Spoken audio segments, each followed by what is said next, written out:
네, 오늘부터 우리 부모 터치 세미나 2022년 하반기 터치 세미나를 시작합니다. 이번 4주간의 부모 터치 세미나를 통해서 하나님께서 부모된 우리의 마음을 새롭게 하시고 말씀으로 우리를 깨우시고 우리의 가정 속에 놀라운 일들을 행하시는 하나님의 은혜를 경험하는 귀한 시간이 되시기를 주님의 이름으로 축복합니다. 우리 아름다운 교회는 크게 두 가지의 비전을 가지고 함께 나아가고 있습니다. 하나는 교회를 향한 비전이고요. 또 하나는 가정을 향한 비전입니다. 그래서 우리가 아름다운 교회 안에서 함께 신앙생활하는 동안 우리가 이 두 가지 비전은 분명하게 알고 있어야 되겠어요, 그죠? 계속해서 반복해서 말씀드립니다만 다시 한번 잘 새겨 보시기를 바랍니다. 우리 교회의 비전이 뭐죠?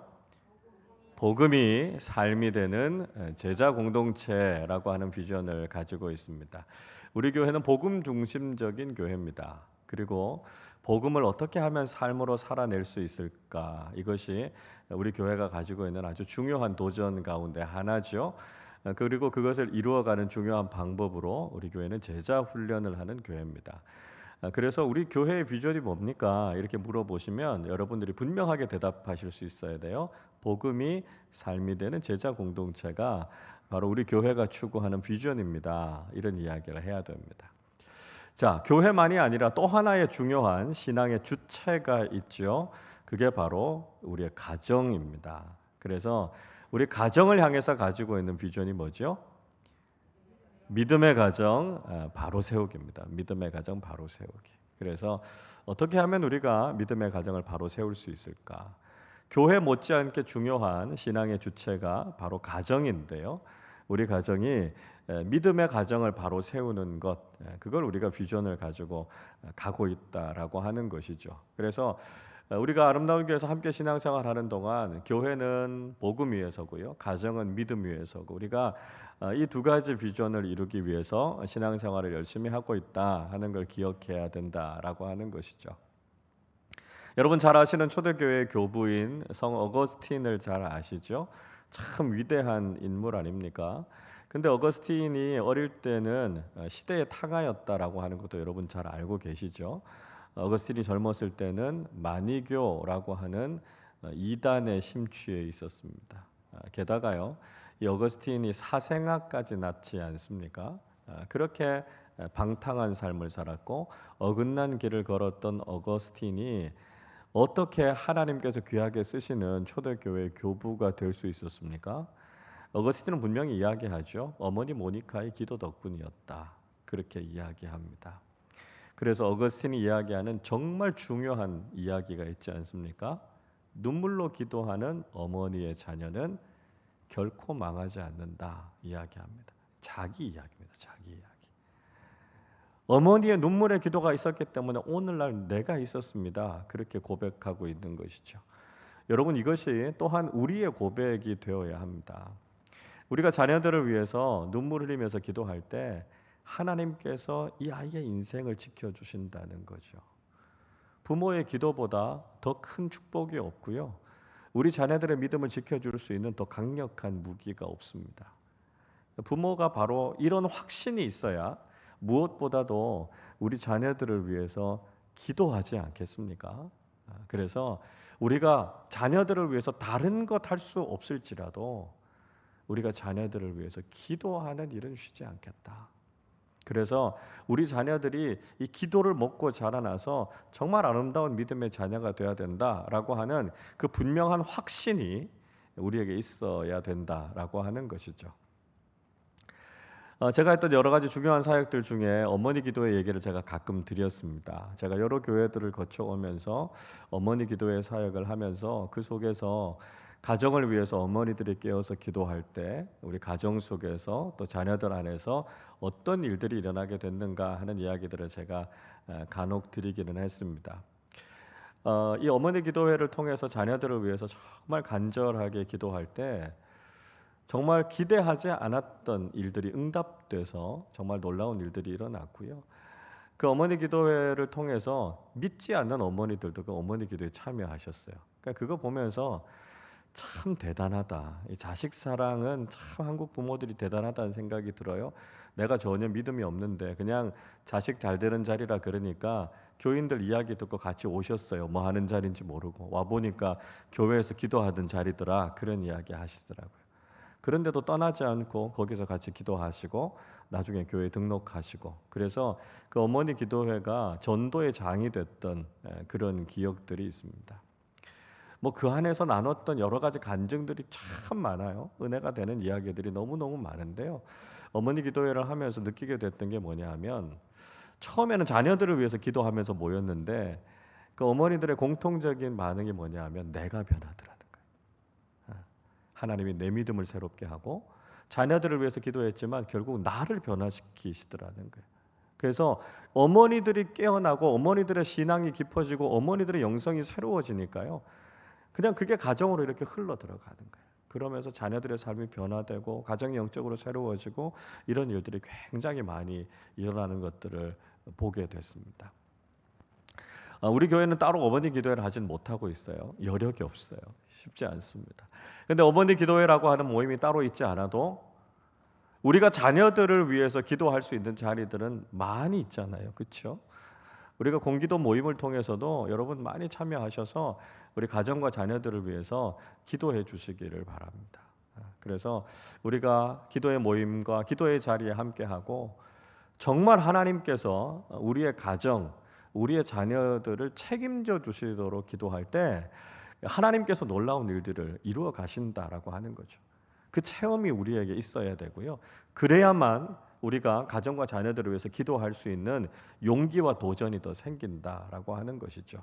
그래서 우리가 믿음으로 우리의 가정과 우리 자녀들을 위해서 기도하면서 하나님께서 그 기도를 통해서 어떻게 역사하시는가 우리 모두가 좀 생생하게 경험하는 그런 믿음의 고백이 우리 모두에게 있으실 수 있기를 바랍니다. 자, 오늘 우리가 디모데후서 1장의 말씀을 읽었습니다. 디모데후서 1장의 말씀은 바울이 노년에 자신의 영적인 아들인 디모데에게 써서 보낸 편지 아닙니까? 평생에 있어서 가장 중요한 신앙의 동역자였던 디모데, 그리고 육신의 아들은 아니지만 친아들 이상으로 아꼈던 디모데를 향해서 쓰고 있는 감사의 고백, 또 권면의 여러 가지 내용들이 이 디모데 후서 속에 기록되어져 있습니다. 자, 바울이 디모데를 언제 만나게 됐을까요? 바울이 2차 전도 여행을 하면서 디모데를 처음 만나게 됩니다. 사도행전 16장 1절 2절의 말씀에 보시면 이런 내용이 나와요. 바울이 더베와 루스드라에도 이름에 거기 디모데라 하는 제자가 있으니 그 어머니는 믿는 유대 여자요 아버지는 헬라인이라 디모데는 루스드라와 이고니온에 있는 형제들에게 칭찬받는 자니, 그렇게 이야기하고 있습니다. 자, 디모데를 어디서 만났냐 하면요, 소아시아, 지금의 터키입니다. 튀르키예라고 요즘 부르죠. 남쪽에 있는 더베와 루스드라라고 하는 도시에서 디모데를 처음 만나게 됐습니다. 자, 이 디모데의 아버지는 누군지 잘 몰라요. 그런데 아마도 헬라인이었고 신앙이 없는 아버지였을 것이다, 그렇게 추측을 합니다. 어머니는 유니게라고 하는 사람이죠. 유대인이었고요. 처음에는 유대교 신앙을 가졌다가 나중에 기독교 신앙으로 개종한 아주 신실한 믿음의 어머니였습니다. 그래서 이 가정에서 디모데가 이 어머니의 신앙을 물려받은 것이죠. 그래서 기독교 신앙을 가지고 있었고요. 바울을 만나면서 바울의 동역자로 함께 전도 여행에 참여하고 바울과 함께 여러 가지 목회 사역들을 감당하게 됩니다. 자, 이 디모데가 바울을 어떻게 도왔습니까? 대표적으로 에베소 교회를 섬기는 일들을 같이 했죠. 바울과 함께 한 2년여 정도 에베소 교회를 섬겼던 사람이 바로 이 디모데였고요. 이후에 후임 담임 목사로서 에베소 교회를 계속해서 책임지고 맡아서 가르치지 않았습니까? 또 바울이 보내는 곳마다 디모데가 굉장히 충성스럽게 복음 사역을 잘 감당했습니다. 고린도에 가서도 역시 복음을 전했던 사람인데요. 고린도전서 4장 17절에 이렇게 말씀하죠. 이로 말미암아 내가 주 안에서 내 사랑하고 신실한 아들 디모데를 너희에게 보내었으니 그가 너희로 하여금 그리스도 예수 안에서 나의 행사 곧 내가 각처 각 교회에서 가르치는 것을 생각나게 하리라 이렇게 말씀합니다.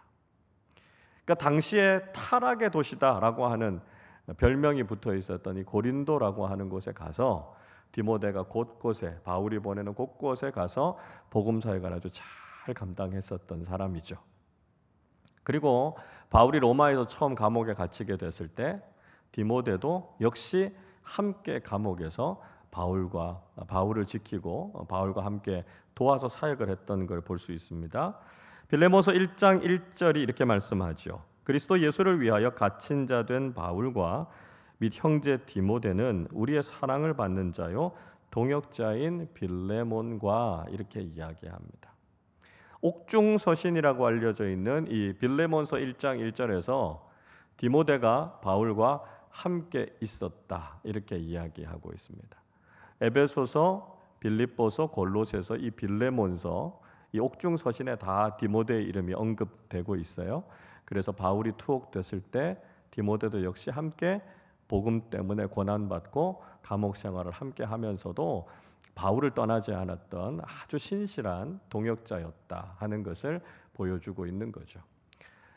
그래서 디모데는요, 주후 46년부터 67년여 어간까지 한 20여 년 이상 바울 옆에서 정말 신실하게 복음 사역을 위해서 바울을 아주 잘 도왔던 사람이 바로 이 디모데였다라고 하는 걸 알 수 있습니다.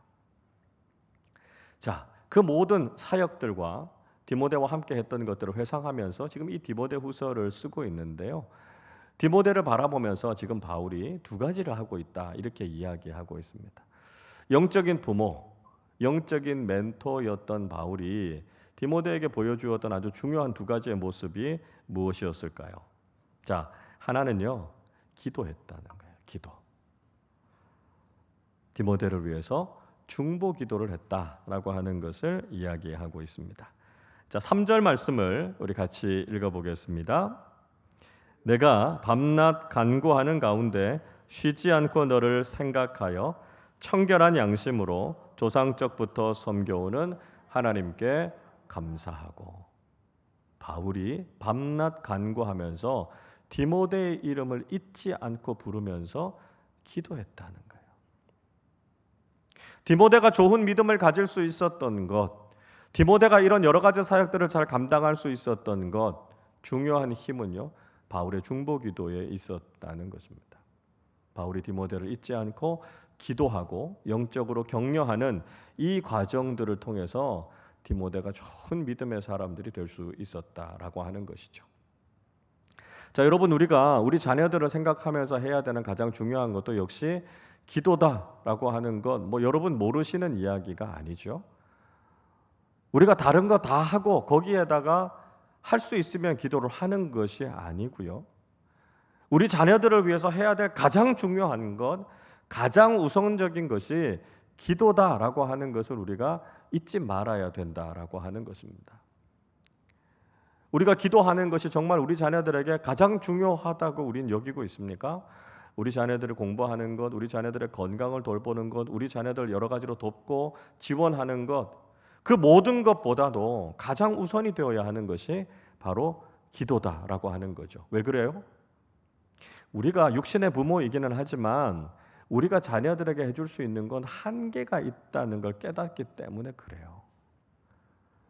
우리가 물질적으로도 우리가 공부로도 아이들을 다 돌보고 돕지만 그러나 우리가 늘 경험하게 되는 건 뭡니까? 한계잖아요. 한계. 그렇기 때문에 나는 할 수 없습니다. 하나님이 해주십시오라고 하는 고백이 결국 기도하는 거 아닙니까? 그래서 그걸 믿음으로 고백할 수 있는 부모님들이 바로 기도를 가장 우선순위에 둘 수 있다라고 하는 것이죠. 우리가 할 수 있는 일들이, 우리가 자녀들을 위해서 해줄 수 있는 일들이 많지 않다는 것 우리는 점점 많이 경험하게 됩니다. 아이들이 어릴 때는요, 굉장히 많이 해줄 수 있다고 생각이 되죠. 아이들이 늘 내 옆에 있으니까요, 내가 아이들을 위해서 해줄 수 있는 게 굉장히 많다고 느껴집니다. 그러나 시간이 지나고 아이들이 자라면요, 아이들이 유치원만 가도 벌써 부모의 눈을 떠나 있는 시간이 몇 시간이죠. 중고등학생만 되면 여러분 거의 부모님들과 같이 있을 수 있는 시간들이 없지 않습니까? 어떠세요? 청소년들, 청년들, 우리 자녀들의 인생을 여러분 몇 퍼센트나 책임지실 수 있으세요? 우린 그렇게 할 수 없다는 거예요. 그래서 하나님께 믿음으로 맡기는 행위가 바로 기도다라고 하는 것이죠. 그래서 우리가 이 험한 세상 속에서, 이 위험하고 불안한 세상 속에서 우리가 자녀들을 양육하면서 기도하는 것, 하나님 앞에 우리 자녀들을 기도로 맡기는 것, 이것이 최선이다라고 하는 고백이 우리에게도 필요하고 중요하다라고 하는 것을 우리는 깨닫게 되죠. 자, 또 한 가지 바울이 디모데에게 보이고 있는 건 뭐냐면 기쁨입니다. 기쁨. 바울은 디모데를 보면서 기쁨을 느꼈다는 거예요. 자, 4절 말씀 같이 읽어보겠습니다. 내 눈물을 생각하여 너 보기를 원함은 내 기쁨이 가득하게 하려 함이니. 자, 바울이요 디모데의 눈물을 생각했다 이렇게 이야기합니다. 아마도 이 눈물은 사도행전 20장에서 밀레도에서 사도 바울이 에베소의 장로들과 작별하지 않습니까? 그리고 예루살렘으로 가죠. 그 에베소의 장로들과 함께 디모데가 왔던 것 같습니다. 그곳에서 바울과 작별을 하면서 디모데가 눈물을 보였던 거죠. 이 바울이 디모데의 눈물을 기억하면서 디모데를 다시 만나기를 생각하고 있었습니다. 소원하고 있었습니다. 그리고 디모데를 다시 만날 그 기쁨으로 가득했다라고 하는 거죠. 믿음의 아들인 디모데를 다시 만나고 믿음의 귀한 사역을 감당하는 디모데를 다시 만나는 기쁨, 그 기쁨이 바울에게 있었다는 거예요. 여러분, 우리가 우리 자녀들을 바라보면서 바로 이런 기쁨이 있어야 된다는 것이죠. 세상적인 다른 것 때문에 기뻐하는 것이 아니고요. 우리 자녀들이 믿음 안에서 잘 자라나는 모습, 그게 우리에게 있어서 제일 큰 기쁨이 되어야 한다는 것입니다. 세상적인 그 어떤 모습이 아니라 우리 자녀들이 믿음 안에서 반듯하게 자라나서 정말 디모데 같은 인생으로 자라나는 모습을 보는 것이 우리에게 제일 큰 기쁨이 되어야 한다는 것이죠. 우리 자녀들이 어릴 때는요 여러 가지 기도 제목들이 많아요. 물론 공부를 잘하는 것도 좋고요, 취직을 잘하고 세상에서 성공하고 건강하고 여러 가지 우리의 기쁨이 되는 부분들이 참 많습니다. 근데 제가 이렇게 신방을 해보면서 우리 교우들이 연세가 쭉 드시면 자녀들을 위해서 하는 가장 중요한 기도 제목이요 신앙이더라고요. 신앙. 우리 자녀들이 믿음을 떠나지 않게 해주십시오. 그게 자녀들을 위한 제일 중요한 기도의 제목이 되더라는 것이죠. 여러분, 그렇다면 우리가 자녀들을 바라보면서 그게 제일 큰 기쁨이 되어야 하지 않겠습니까? 다른 어떤 것보다도 우리 자녀들이 믿음 안에서 디모데처럼 자라나고 있다. 이게 가장 큰 기쁨이 되어야 되고요. 이게 가장 큰 감사의 제목이 되어야 한다는 것입니다. 그래서 우리에게 그런 기대가 있어야 돼요. 다른 그 무엇보다도 우리 자녀들이 믿음 안에서 잘 자라게 해주십시오. 우리 자녀들이 믿음 떠나지 않고 하나님의 영광을 위해서 자라나는 그걸 보는 것이 우리의 기쁨입니다. 믿음의 부모님들이 바로 그런 고백을 해야 된다라고 하는 것이죠. 마지막에 제가 이런 문장을 하나 써놨습니다. 자녀의 비전은, 자녀의 신앙은 기대하는 만큼 자라고 기도하는 만큼 이루어진다라고 하는 거죠. 자녀를 통해 하나님께서 우리에게 주시는 비전, 또 우리 자녀들의 신앙은요 부모님들이 기대하는 만큼 자라나게 되는 것이고요, 우리가 기도하는 만큼 이루어지게 된다라고 하는 겁니다. 누가 한 말인가 하면 제가 한 이야기입니다. 그래서 우리 자녀들을 위해서 여러분 믿음 안에서 큰 기대를 가지십시오. 우리 자녀들이 믿음 안에서 잘 자라나기를 위해서 여러분 기대하시면 그만큼 우리 자녀들의 신앙과 비전은 커지는 거예요. 그리고 눈물 흘려서 우리 자녀들을 위해서 기도할 때 하나님께서 우리 자녀들을 통해 이루시기 원하는 하나님의 비전이 이루어지게 된다는 거죠. 그런 고백, 그런 경험이 우리 모두에게 있으실 수 있기를 바랍니다. 자, 그러면 이제 우리가 구체적으로 어떤 일들을 좀 해야 될까요? 우리 자녀들이 정말 디모데 같은 영적인 아들, 믿음의 아들, 자녀들로 자라나기 위해서 우리가 해야 될 일은 뭐냐면 신앙의 수직적인 계승을 위해서 우리가 함께 관심을 가지고 기도해야 된다는 것입니다. 3절에서 바울이 그런 이야기하죠. 나의 믿음은 조상적부터 섬겨오던 하나님을 믿는 믿음이다. 그렇게 이야기하고 있습니다. 내 믿음은 내가 잘해서 생긴 믿음이 아니고요. 조상으로부터 물려받은 믿음이다. 그렇게 이야기하고 있죠. 5절에서 디모데의 믿음도 역시 마찬가지다라고 하는 이야기를 하고 있지 않습니까? 자, 5절 말씀도 같이 읽어보겠습니다. 이는 내 속에 거짓이 없는 믿음이 있음을 생각함이라. 이 믿음은 먼저 내 외조모 로이스와 내 어머니 유니게 속에 있더니 내 속에도 있는 줄을 확신하노라. 바울은요, 디모데에게 거짓이 없는 믿음이 있는 것 확신한다, 이렇게 이야기하고 있습니다. 자, 그렇게 확신하는 이유가 무엇입니까? 그 믿음이 어디서부터 온 것이라고요? 외할머니인 로이스로부터, 어머니인 유니게로부터 그 믿음이 전수되어져 왔고, 그 믿음이 지금 디모데 속에도 있다라고 하는 것을 확신하고 있다는 거죠. 그러니까 믿음이 그렇게 대를 이어서 전해져 왔고, 그 믿음이 확실히 디모데에게 있다라고 하는 것을 이야기하고 있습니다.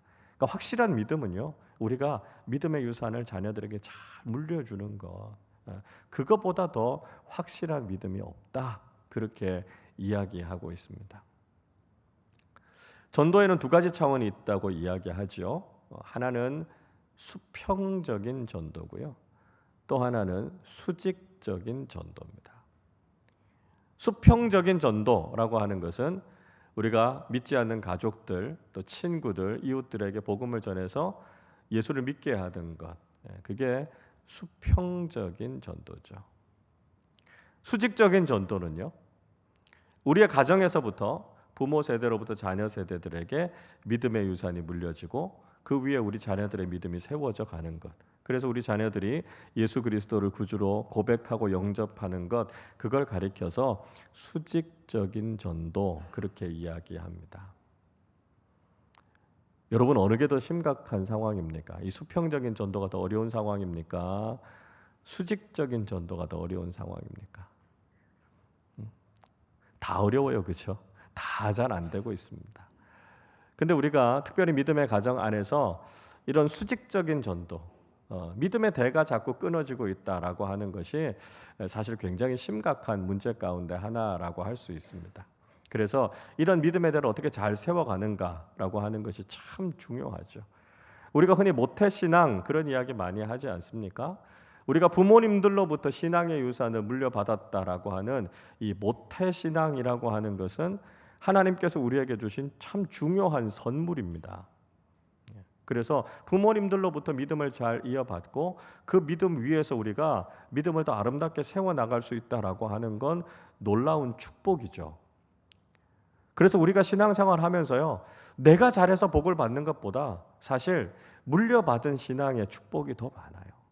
모태신앙의 가정에서 자라시는 분들 보면 사실 내가 열심히 신앙생활을 하는 것, 그것보다도 부모님들로부터 지고 있는 이 기도의 빚, 은혜의 빚이 더 많다라고 하는 걸 우리가 고백하게 됩니다. 모태신앙이 굉장히 큰 축복이거든요. 근데 요즘 어떻습니까? 모태신앙이라고 하는 게 자꾸 부정적인 모습으로 비춰지고 있지 않습니까? 우리가 자꾸 그렇게 이야기하는 거예요. 그냥 뜨뜻미지근한 신앙, 뭔가 믿음을 떠나지는 않았는데 그렇다고 해도서 뭐 믿음의 특별한 능력이 나타나지도 않는 그런 신앙의 모습을 가리켜서 우리가 모태신앙 이렇게 부르고 있는 것은 아닌가라고 하는 거죠. 그러니까 모태신앙은 그런 게 아닙니다. 그렇죠? 우리가 믿음의 유산을 물려받았다라고 하는 것이 얼마나 큰 축복입니까? 얼마나 귀한 일입니까? 그런데 그걸 마치 아무런 능력도 없고 아무런 일도 일어나지 않는 그런 믿음으로 전락시켜버린 것, 그게 우리에게 있어서는 큰 오류라는 것이죠. 그래서 우리가 믿음의 좋은 유산을 물려받았으면요, 그 믿음의 기초 위에 우리가 더 아름다운 신앙을 세워가야 되는 거죠. 우리가 인격적으로 주님을 만나고 뜨겁게 주님을 체험하고 헌신하고, 그래서 정말 모범이 되는, 본이 되는 그런 믿음의 삶을 살아가야 하는 것이 우리에게 주신 이 귀한 선물의 의미라고 할 수 있습니다. 그래서 우리가 이 믿음의 유산을 잘 이어받고 이 믿음의 유산을 잘 이어주면서 우리가 신앙의 수직적인 개성을 어떻게 이루어갈 수 있을 것인가, 이것이 우리에게 있어서 굉장히 중요한 영적인 과제다라고 하는 것을 우리가 잊지 말아야 된다는 것이죠. 자, 그런 차원에서 우리가 실질적인 몇 가지 이야기들을 좀 나눠보려고 합니다. 우리가 이렇게 믿음의 유산들을 잘 물려주고 우리 자녀들과 함께 신앙교육을 잘 하기 위해서 우리에게 어떤 모습들이 필요할까라고 하는 것이죠.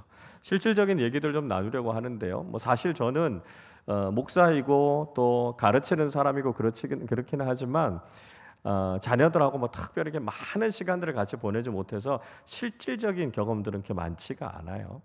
그래서 오히려 제 아내가 아이들과 함께 했던 경험들이 더 많아서 실질적인 경험은 제 아내가 더 많이 가지고 있습니다. 그래서 아이들과 어떻게 신앙생활을 같이 하고 있고 이런 얘기들을 나누게 되는데요.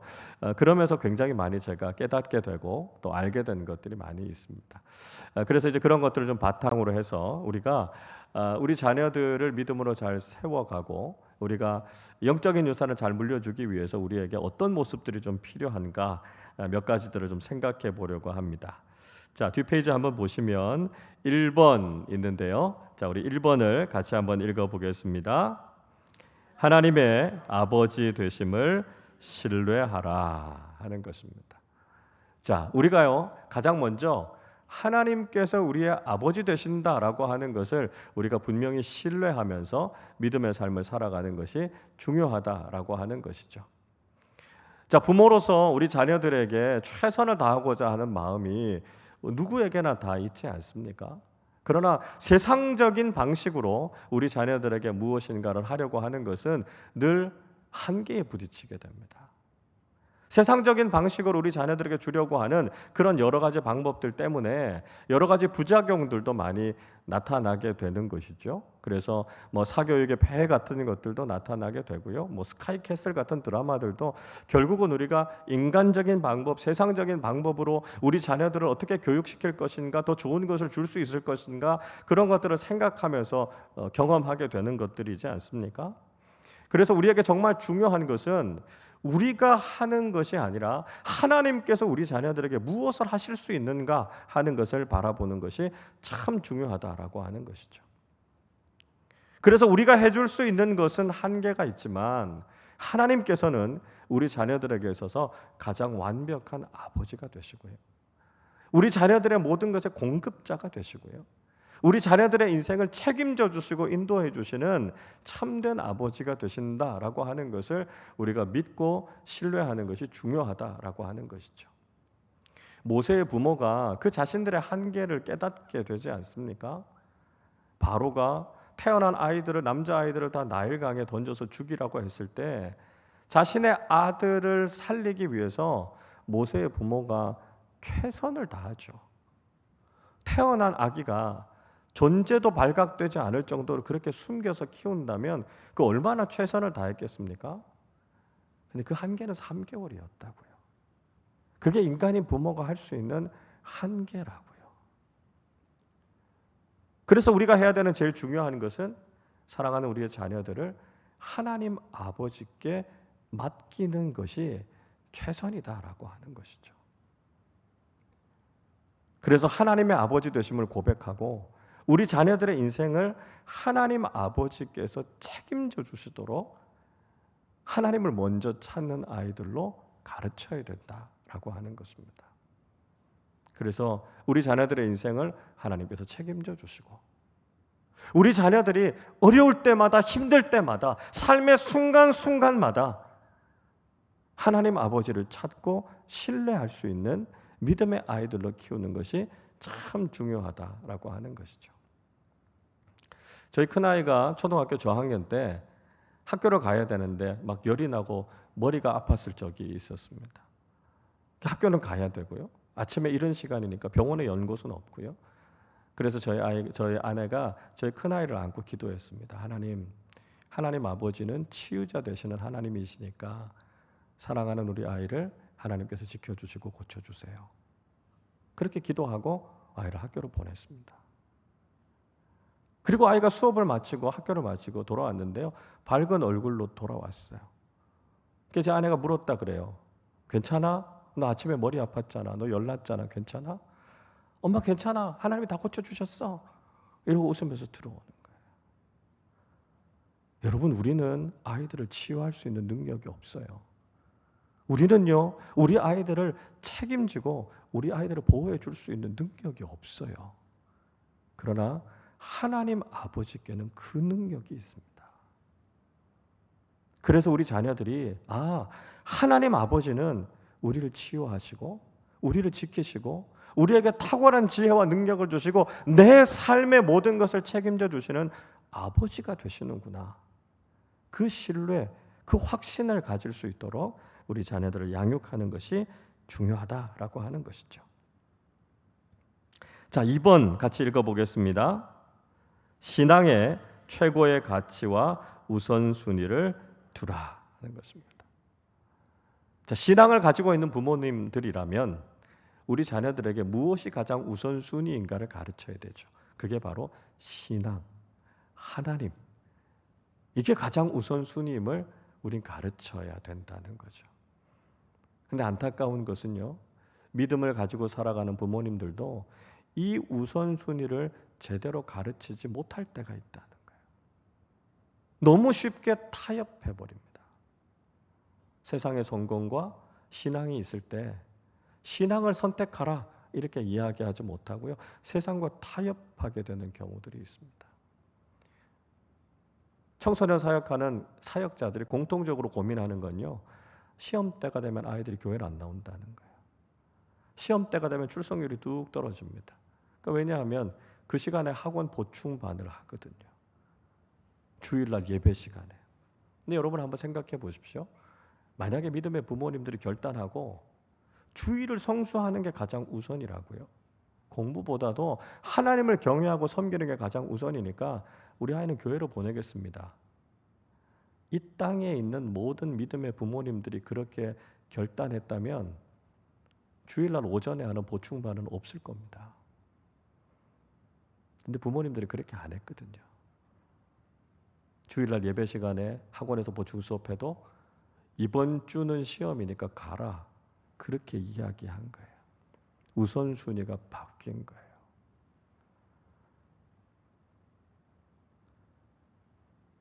자녀들에게 결혼 배우자를 고를 때도요, 가장 1순위는 신앙입니다. 근데 그 사람 뭐 하는 사람이야? 직업이 뭐야? 이렇게 이야기하는 거죠. 신앙보다 세상적인 다른 조건이 앞서는 경우들이 생기는 거예요. 그러니까 자녀들도 신앙이라는 조건보다는 다른 조건들을 자꾸 앞세우게 되는 거죠. 여러분, 신앙생활은요, 우선순위입니다. 신앙생활은 가치를 어디에 두느냐에 달려 있어요. 하나님을 우선순위에 두고 살아가는 사람들은요, 하나님께서도 그 사람의 인생을 우선순위에 두십니다. 여러분, 우리가 그걸 깨달아야 됩니다. 하나님을 내 인생의 가장 우선순위로 삼고 살아가는 사람들은 하나님께서 가장 먼저 그 인생을 책임져 주신다는 거예요. 우리가 삶에서 그런 경험이 있어야 하고요, 우리 자녀들에게 이 신앙을 최고의 가치로 우선순위로 두고 살아가는 것을 가르칠 수 있을 때 우리 자녀들이 바르게 믿음 안에서 성장해 가게 된다는 것이죠. 자, 3번입니다. 같이 읽어보겠습니다. 부모의 믿음만큼 자녀의 믿음도 자란다는 것을 기억하라 하는 것입니다. 제가 전도사로 처음 사역할 때 저희 선배 목사님이 그런 이야기 하셨어요. 목사가 성장하지 않고 교회만 성장하면 그 교회는 큰 어려움을 겪게 됩니다. 그런 이야기 하셨어요. 그러니까 무슨 얘기냐면 목사가 영적으로 계속 성장하고 영적으로 자라가야 되는데 목사가 자신은 자라지 않고 교회가 커지기만 하면 그 교회는 어려움을 겪게 된다는 거예요. 그래서 이 리더십에서는요, 수준의 법칙이라고 하는 이야기가 있습니다. 수준의 법칙. 그러니까 팔로워들의 수준은 절대로 리더의 수준을 넘어가지 못한다는 거예요. 그래서 끊임없이 리더는 자기 개발을 통해서 자기 성장을 이루어 가야만 따라오는 사람들이 그걸 보면서 같이 성장해 갈 수 있게 된다라고 하는 것이죠. 여러분, 믿음의 부모도 마찬가지 아니겠습니까? 믿음의 부모님들이 영적인 리더입니다. 그래서 부모님들이 영적으로 계속해서 성장해 가야 우리 자녀들이 그 모습을 보고 계속 도전을 받으면서 자라간다는 거예요. 나는 부모니까 이제 나는 여기서 멈춰도 되고, 이제 우리 자녀들에게 너 신앙생활 잘해야 돼 이렇게 이야기한다고 해서 자녀들의 믿음이 자라지 않더라는 거예요. 자녀들의 믿음을 자라게 하는 가장 중요한 방법이 뭡니까? 내가 자라가는 거예요. 그리스도의 장성한 분량에 이르기까지 내가 계속해서 자라가는 거예요. 말씀 생활, 기도 생활, 예배 생활, 경건 생활, 이걸 통해서 내 믿음이 계속해서 자라가면 그 모습을 보면서 우리 자녀들의 믿음이 따라 자라가게 된다라고 하는 것이죠. 부모님들이요, 신앙생활 훈련 열심히 하셔야 됩니다. 교회에서 하는 신앙훈련, 양육 프로그램들이 있으시면 여러분들이 먼저 참석하시고요. 그래서 계속해서 자라가야 된다는 거죠. 예배 생활에서도요, 우리가 자꾸 본을 보이고 우리 자녀들이 자꾸 따라올 수 있도록, 그렇게 우리가 자라가면 어느새 우리 자녀들의 모습이 함께 자라가고 있는 것을 보게 된다는 것이죠. 그래서 부모의 믿음을 뛰어넘는 자녀들 만나기 쉽지 않습니다. 부모님들이 우리 자녀들의 믿음을 키워줘야 되고요. 그러기 위해서 우리가 믿음으로 먼저 성장해 가는 것이 중요하다. 우리에게 바로 이런 배우고 성장하는 비전이 있어야 된다 하는 것을 깨달아야 된다는 것이죠. 4번 같이 읽습니다. 영적인 대화를 나누라 하는 거죠. 자녀들과 영적인 대화를 나누라 하는 것입니다. 자, 자녀들과 나누셨던 대화들을 한번 생각해 보십시오. 얼마나 영적인 대화들을 자녀들과 같이 나누고 계십니까? 자녀들과 하나님 이야기 하고 계세요?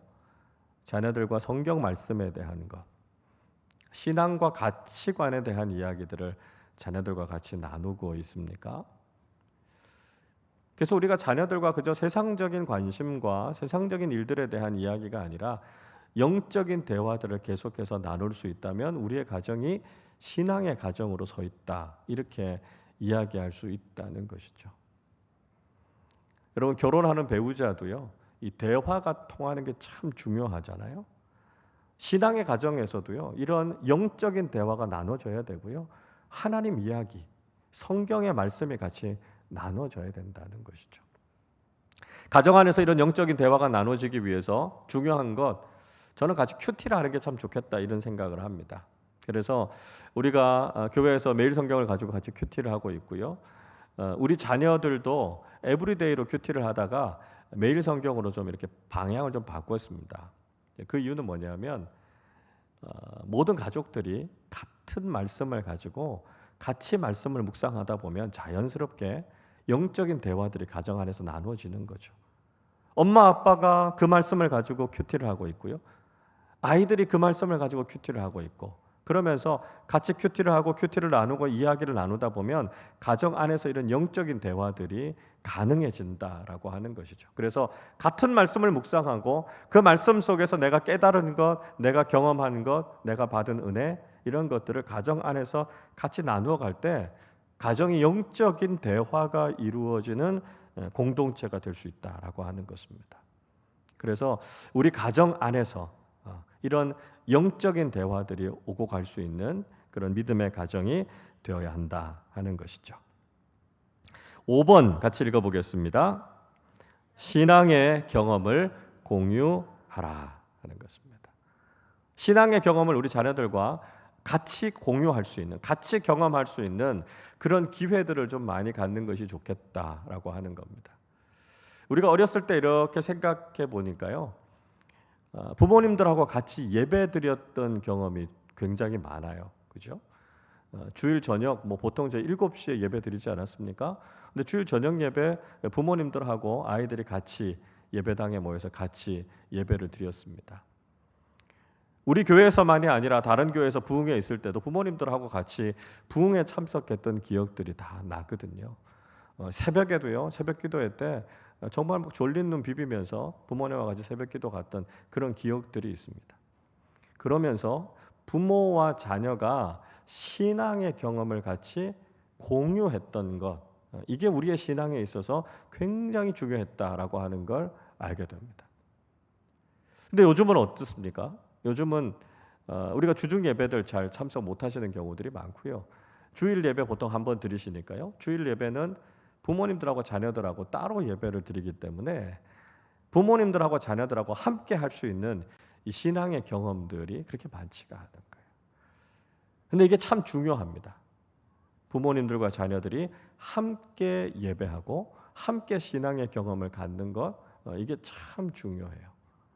그래서 이런 주중 예배를 통해서 또 새벽 기도회를 통해서 또 우리 교회는 온 가족 특별 새벽 기도회 하고 있으니까요. 이런 걸 통해서 부모님과 자녀들이 함께하는 이 신앙의 경험, 이런 것들이 참 중요합니다. 그래서 저희 가정도 아이들하고 같이 이제 예배하는 일들을 굉장히 중요하게 생각하고 계속 쭉 해오고 있고요. 또 특별 새벽 기도회 같은 경우는 뭐 거의 이제 개근을 했어요. 지금까지도 쭉. 그래서 뭐 저는 뭐 예배 때문에 먼저 오지만 이제 아내가 아이들을 데리고 이제 옵니다. 이제 새벽 시간이 돼서 아이들 특별 새벽 기도하게 되면 자 이제 새벽이다 교회 가자. 그러면 아이들이 눈을 뜨고 일어나서 새벽이네요. 새벽 기도 가야 되겠네요. 이렇게 일어나서 가면 얼마나 좋겠습니까? 그렇게 안 한다는 거예요. 우리 애들도요 짜증내고 막 힘들어하고 안 가면 안 된다 그러고 울고 막 그래요. 똑같아요. 그럼에도 불구하고 같이 가서 예배하고 하나님 앞에 같이 가족들이 같이 앉는 게 얼마나 소중한가라고 하는 걸 알고 포기하지 않는 게 중요한 거죠. 그리고 그렇게 하기 위해서 일찍 재우는 거죠. 저희 특별 새벽 기도회 같은 거 할 때 저희 아들이 7시에 잡니다. 오후 7시. 여름에 7시에요. 해가 환하게 떠 있어요. 그럼 커튼 다 치고요. 그러고 자야 돼. 그러고 재우는 거예요. 그럼 이제 새벽에 일어나기 조금이라도 낫죠. 그러니까 그렇게라도 해서 아이들하고 같이 예배하고 신앙의 경험을 같이 나누는 거예요.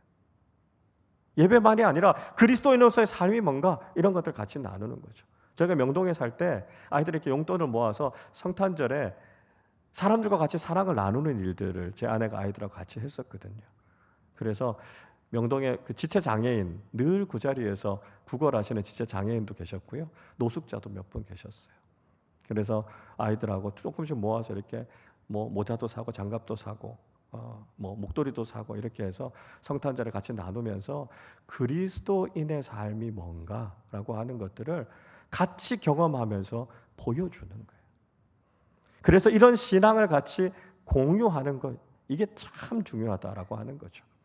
앞으로 우리 교회도 이런 것들을 좀 많이 하려고 합니다. 그래서 우리가 토요 온가족 특세 하면서 가족이 같이 앉아서 예배하는 경험들 이게 아이들의 신앙에 있어서 너무너무 중요하다라고 하는 걸 우리가 잊지 말아야 되고요.